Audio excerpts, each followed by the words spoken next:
Next gen நேயர்களே அனைவருக்கும் வணக்கம். நான் உங்கள் ஸ்ரீ சுபம் ஜெயக்குமார்.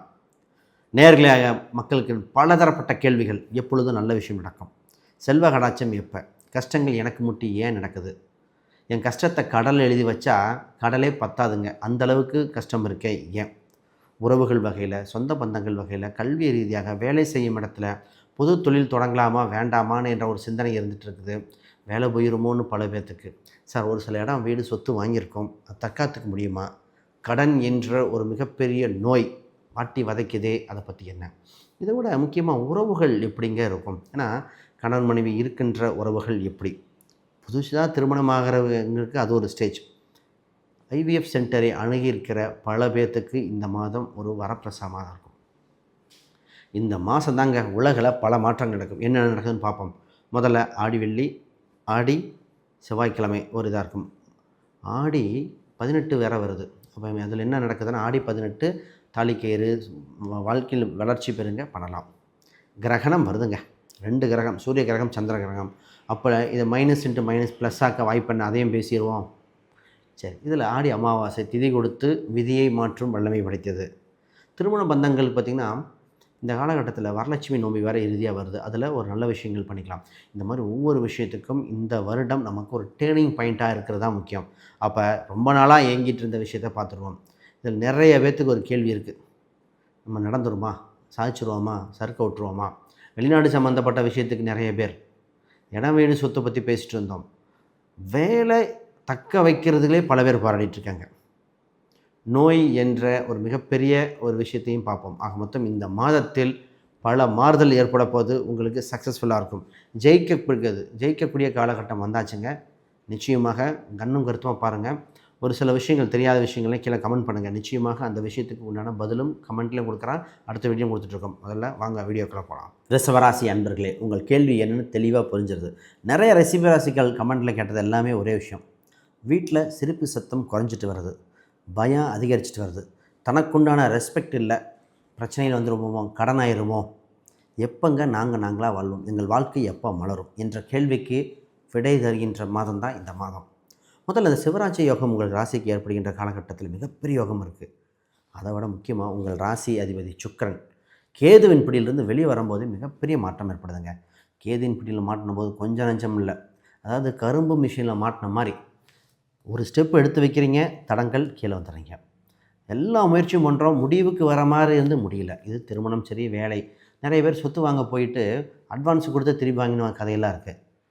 அது இல்லாமல் அந்த நீட் சம்மந்தப்பட்ட எக்ஸாம் இருக்கிற மாணவர்கள் பட்ட பாடு, காலேஜ் என்ன சேர்த்தணும்னு சொல்லி வேலை வாய்ப்புக்கு ட்ரை பண்ணி வேலை கிடைக்குமா இல்லையா, இந்தா சொல்கிறேன் இன்டர்வியூக்கு வெயிட் பண்ணி, அதாவது வேலை இல்லைன்னு சொல்லி கூட வருத்தம் இருக்காது, சொல்கிறோன்னு சொல்லி அந்த பதட்டம், மன வலி இருக்குது பார்த்தீங்களா? இதுதான் கணவன் மனைவிகள் விஷயத்தையும் தெளிவாக பேசிடுவாங்க. ரைட். முதல்ல புதுசாக பார்க்குறவங்க சப்ஸ்கிரைப் பண்ணிக்கோங்க. முதல்ல ரிஷபம்னா என்ன தெரியுமா? ரிஷபம் இது முதல் சூட்சம விஷயம். பொறுமையாக அமைதியாக காரியத்தை நகர்த்தி சக்ஸஸ் பண்ண வேண்டியது. பேச்சால் உலகை வெல்லக்கூடியது. இவங்க அட்ராக்ட் ஆனவங்க. இவங்க மன பதட்டம் மட்டும் பற்றக்கூடாது, பொறுமையாகவே சாதிக்கக்கூடிய அம்சம் வந்திருக்கு. நல்ல நேரத்தை சரியாக பயன்படுத்தி கொள்ளுங்கள். ஆனால் உங்களுக்கு ஏதோ ஒரு வகையில் கவர்ச்சி இருக்கும். நிச்சயமாக திறமை வாய்ந்தவங்க, க்ரியேட்டிவிட்டியான ஆட்கள் தான் நீங்கள். உங்களுக்கு இப்போ 2ஆம் இடத்தில் செவ்வாய். உங்கள் வார்த்தைகள் பலிதமாகிற காலகட்டம், சொன்ன சொல் முடிவுக்கு வருகிற காலகட்டம். குடும்பத்தில் ஒரு மிகப்பெரிய பொருளாதார ரீதியாக ஒரு ஏற்றம் ஏற்படுகிற காலகட்டம். நிறைய பேர் பார்த்திங்கன்னா, பணம் எப்போ வரும், செல்வம் எப்போ வரும், இது மாதிரி எடுத்துகிட்டு இருந்தாங்க. இப்போ தாங்க பணம், செல்வம், சொத்து சேர்கிற காலகட்டம். இப்போ உறவில் நேராக திருமண உறவை தான் பேச போகிறேன். திருமணம் என்ற உறவில் ஏற்கனவே கணவன் மனைவியாக வாழ்ந்துட்டுருக்கிறவங்க, குடும்பத்தில் ஒற்றுமையாக இருக்கிறவங்க, இதில் நிறைய பிரச்சனையை சந்தித்து ஒரு முடிவெடுக்க வேண்டிய நிலையில் வந்திருக்காங்க. இது ரொம்ப மிகப்பெரிய முக்கியம். நிறைய பேர் கணவன் மனைவி, சார் லைஃப் என்ன ஆகும், ரிலேஷன்ஷிப் எப்படி இருக்கும்? பெண்கள் என்ன சொல்கிறாங்க, எப்போ பார்த்தாலும் கணவன் எனக்கு சப்போர்ட் பண்ணலை. இதே கணவனாக இருக்கிறாங்க, எப்போ பார்த்தாலும் அங்கே இருக்கிற பெண்கள் பேச்சு கேட்டு குடும்பம் இல்லை, ஒரே இதில் ரூம் பாய் ஃப்ரெண்டு மாதிரி ரூமில் ஃப்ரெண்டாக இருக்கமே தவிர ஹாஸ்டல் தங்குற மாதிரி தங்குறோம். உறவுகள் அவ்வளோ இதாக இல்லை சார். இதுக்கு என்னங்க பண்ணுறது? அதுக்குண்டான வழிபாடுகள் என்ன? இதெல்லாம் தெளிவாக ஜாதக ரீதியாக பார்க்க வந்துடும். ஆனால் இதை கொஞ்சம் கவனமாக ஹேண்டில் பண்ணணுங்க, பொறுமையாக இருங்க.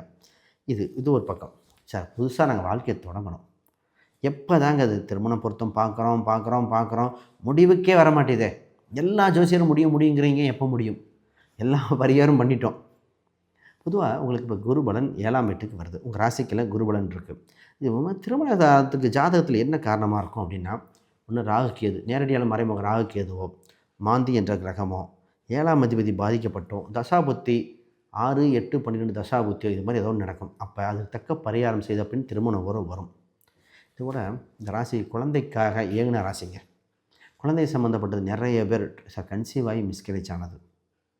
குழந்தையை நம்பி பண்ணி பல பேர்த்துக்கு ஒரு சில குழந்தைகள் உடல் உபாதை வந்தது. ஐவிஎஃப்பில் பண்ணி ஏன் இத்தனை நடந்ததுன்னா, பொதுவாக உங்கள் ஜாதகத்தில் ரொம்ப கவனமாக பண்ணியிருந்துருக்கணும். என்ன ரீசன் அப்படின்னு தெளிவாக சொல்லிடுறேன். உங்கள் ராசியை சனி பார்க்கும் காலகட்டம், பஞ்சமஸ்தானத்தில் சனி பார்க்கும் காலகட்டத்தில் குழந்தை சம்பந்தப்பட்ட முடிவில் கவனமாக இருந்திருக்க வேண்டும். கவனம். சரி, அதுக்குண்டான காலம், நேரம், சூழ்நிலை பார்த்து பண்ணிக்காங்க. இது ரொம்ப ரொம்ப முக்கியம். அடுத்து சார் வேலைன்னு வந்துட்டால் வெள்ளைக்காரன் தான் இனிமேல் இந்த ராசி. ஏன்னா வேலையில் ஒரு மிகப்பெரிய வளர்ச்சி ஏற்படுது.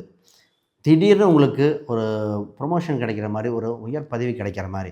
ஏன்னா இதுக்கு முன்னாடி பட்ட கஷ்டம் எல்லாம் அத்தனையும், அதாவது பசியில் இருக்கவனுக்கு சாப்பாடு போட்டாலே சொர்க்கங்கிற மாதிரிங்க, அவ்வளோ கஷ்டங்கள் அனுபவிச்சாச்சு. வேலையில் உங்களுக்கு உண்டான முன்னாடி வரைக்கும் நீங்கள் செஞ்சதை வேற ஒருத்தங்க எடுத்துக்கிட்டாங்க. செஞ்ச கூலிக்கு மரியாதை இல்லை. ஒரு சிலர்கள் குறைகள் எப்போ பார்த்தாலும் குறை சொல்லியாச்சு. நீ அது சரியில்லை, இது சரியில்லை, அதெல்லாம் விட்டுருங்க. இனி மாறுது, உங்கள் நேரமாக இருக்குது. புது வேலைகள் ட்ரை பண்ணலாம். வேலையில் முன்னேற்றம் உண்டு. ப்ரொமோஷன் சம்மந்தப்பட்ட ட்ரை பண்ணுங்கள். புதுதாக கற்றுக்கொள்ள வாய்ப்புகள் வருது. சூப்பராக இருக்கலாம். கடனில் மட்டும் இந்த ராசி கவனிச்சுக்கணும். சும்மா வட்டிக்கு வெட்டி கட்டிடக்கூடாது. சம்பாரித்து பயன்படுத்துகிற மாதிரி வட்டிக்கு வெட்டி மட்டும் கட்டிட வேண்டாம். கவனம் இந்த ராசிக்கு. அடுத்து சார், பூர்வீக ரீதியான சொத்துக்கள் சம்மந்தப்பட்ட ஒரு அணுகலம் உண்டு. பிரச்சனை உள்ள சொத்துக்கு தீர்வு. இந்த ராசியை பார்த்திங்கன்னா, வண்டி வாங்கணும்னு நினச்சி ஒரு முடிவுக்கு வராமல் போச்சு. சொத்து சுகங்கள் எல்லாம் ட்ரை பண்ணியாச்சு. கரெக்டாக அமையும் நினச்சோம். அட்வான்ஸ் கொடுக்குற மாதிரி போய் இதாகிடுச்சு.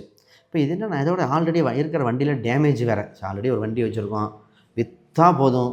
அடிமாட்டு ரேட். இது நிறைய பேர் இடம் வீடு சொத்து விற்கிறவங்களுக்கு பதில் என்ன தெரியுங்களா? சார் ஒரு நியாயமாக கேட்க வேணாம், அடிமாட்டு ரேட்டு கேட்டால் எப்படி சார்? இதுதான். அப்போ ஒன்று விற்க வாங்க அனுகூலம் வருதுங்க. சூப்பராக இருக்கும். கொஞ்சம் பொறுமையாக இருங்க. மாணவர்களாக இருக்கவங்க நிறைய பேருக்கு வெளிநாட்டு போக ட்ரை பண்ணிட்டுருக்கீங்க. ஃபாரினுக்கு உண்டான எக்ஸாம், IELTS, TOEFL சம்மந்தப்பட்டது அதுக்குண்டான அமைப்புகள் இருக்குது. குறிப்பாக அவங்க ஜாதக ரீதியாக தசாபுத்திகள் பார்த்துட்டு எந்த நாடு எந்த ஊருன்னு பார்க்கலாம். என்ன பரிகாரம்னு பார்த்துட்டு பண்ணலாம். இப்போ பூர்வீக சொத்துக்கள் பிரச்சனை உள்ள விஷயங்கள்லாம் தீர்வு பாருங்கள். இப்போ பிஸ்னஸில் இந்த ராசிக்கு புது முயற்சிகள் செய்யணும். சீர்திருத்தம் பண்ண வேண்டிய நேரம். அதென்ன சீர்திருத்தம்? ஆல்ரெடி பிஸ்னஸ் நல்லா தான் போயிட்டுருக்கு. ஒரு சில மாற்றங்கள் பண்ணால் தான் இன்னும் ஒரு ஏற்றமாக இருக்கும். என்னென்னா, புது நடைமுறைக்கு தகுந்த மாதிரி மாற்றிக்கங்க. இல்லைன்னா இது அவ்வளோ லாங் ஸ்டாண்டிங்காக போகாது. நிறையா மாறுதல் பண்ணணுங்க. சனி வக்ரம் பெற்ற காலகட்டத்தில் செஞ்சதே திருப்பி செய்கிற மாதிரிலாம் வரும். பார்த்துக்கங்க. ஹெல்த் கொஞ்சம் இம்ப்ரூவ்மெண்ட் ஆகுது, அதை கவனிச்சுக்கோங்க. இப்போ ஓவராலாக இடம், வீடு, சொத்து, குடும்ப ரீதியான முக்கிய முடிவுகள், கல்வியில் பார்க்கலாம். ஹெல்த் விஷயங்கள் இந்த ராசிக்கு சொல்கிற விஷயம்னு, எப்போ பார்த்தாலும் ஏதோ ஒன்று மருத்துவ செலவு வந்துக்கிட்டே இருக்குது. விரைய செலவு ஆகிட்டே இருக்குது. மாறி கவர்மெண்ட்டுக்கு ஹாஸ்பிட்டலுக்கும் சரி மொய் வச்சுக்கிட்டே இருக்கும். மருத்துவமனைக்கு சார் உடல் உபாதைகள் இதெல்லாம் சரியாகிற நேரம். இனி பயப்பட தேவையில்லை. உங்களுக்கு உண்டான பரிகாரம் என்ன தெரியுங்களா?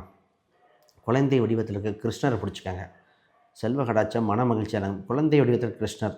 ஜெயிச்சிருவீங்க, வென்றுடுவீங்க. வேறு கேள்விகள் சந்தேகம்னா கீழே கமெண்ட் பண்ணுங்கள். அனைவருக்கும் வணக்கம், வாழ்த்துக்கள். நெக்ஸ்ட் ஜென் நேயர்களே, இப்போது ஃபுல்லும் பார்த்துருக்கோம். இதில் நிறைய டவுட்டுகள் இருக்கும். நிச்சயமாக கமெண்ட் பண்ணுங்கள், பதில் கொடுக்கப்படும். இப்போ பார்த்தது பார்த்திங்கன்னா கோச்சார ரீதியாக கோச்சார கிரகங்கள் செய்கின்ற ஜாலங்கள் பற்றி பார்த்தோம். அப்போ இதுவே நிறைய ஒரு 30-35% வேலை செய்ய ஆரம்பிச்சது. தாண்டி இல்லை சார் எங்களுக்கு இன்னும் பார்க்கணும், ஜாதக ரீதியாக ஃபுல் டீட்டெயிலாக பார்த்து எனக்குன்னு இறைக்கணும் தெய்வம் யார், காலம் எப்போ வரும், இந்த டேட்டு புள்ளி விவரத்தோடு பார்க்கணும். ஜாதக ரீதியாக அணுங்க. ஸ்க்ரீனில் தெரியுது எங்களுக்கு தொடர்பு கொண்டு பாருங்கள். நிச்சயமாக ஜாதக ரீதியாக பார்த்து நல்ல குடும்பம், நல்ல வாழ்க்கை, பொருளாதார ரீதியாக சிறப்பாக வாழ்க, லக்கி என்னென்ன, ராசி எண்கள் அப்படின்னு தெளிவாக கொடுத்துருவோம். மிகப்பெரிய வளர்ச்சி அடைய வாழ்த்துக்கள் பண்ணிடலாம். அப்போ உங்களுக்கு இறைவன் துணை நிற்பான். அதற்கு வழிவகுக்க ஜோதிடம் உங்களுக்கு உறுதுணையாக இருக்கும். இன்னொரு விஷயம், நான் ஒரு புக் ஒன்று பப்ளிஷ் பண்ணியிருக்கேன். Modern paths exploring Vedic astrology for today. இந்த புக் பார்த்திங்கன்னா ப்ராக்டிக்கல் கைடுங்க. இன்றைய காலகட்டத்தில் தந்தப்போல் அனைவருக்கும் ஜோதிடம், அனைவரும் சிறப்பாக இருக்கணுங்கிறதுக்காக எழுதப்பட்டது. வளர்ச்சியை கொண்டு வரக்கூடிய அமைப்புகள் வந்திருக்கு. இந்த புக்கை வாங்கி படித்தா நீங்களே உங்களுக்கு ஜாதகம் பார்த்துக்கிற மாதிரி விடிவு காலம் ஏற்பட்டுரும். இந்த புக்கை படித்து நீங்கள் பல பேர்த்துக்கு கிரகங்கள், கிரக சூட்சமங்கள், ராசி தத்துவங்கள் அப்படி அருமையாக இருக்குது. இதை பயன்படுங்க. இதை தாண்டி உங்களுக்கு ஜாதகம் பார்க்கணும், கான்டாக்ட் பண்ணுங்கள். வேறு கேள்விகள் சந்தேகம்னா கமெண்ட் பண்ணுங்கள். இறைவன் உங்களுக்கு துணை நிற்கட்டும். அனைவருக்கும் வணக்கம், வாழ்த்துக்கள்.